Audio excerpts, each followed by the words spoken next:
NP আমরা বলছি in general, fluorine হলে সেটা 2p, আর আয়োডিন হলে সেটা 5p। এটা vacant 2p orbital, x 2p orbital of boron. তাহলে অ্যাকচুয়ালি এই যে এর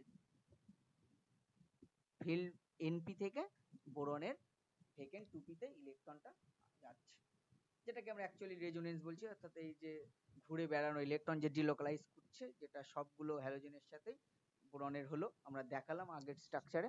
তাহলে এই যে জিনিসটা, এইটাকে আমরা বলছি, এই যে ঘটনাটাকে আমরা কি বলছি,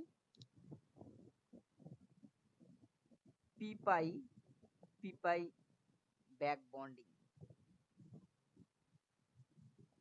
যেহেতু ইন জেনারেল এর নাম হচ্ছে পাই ব্যাক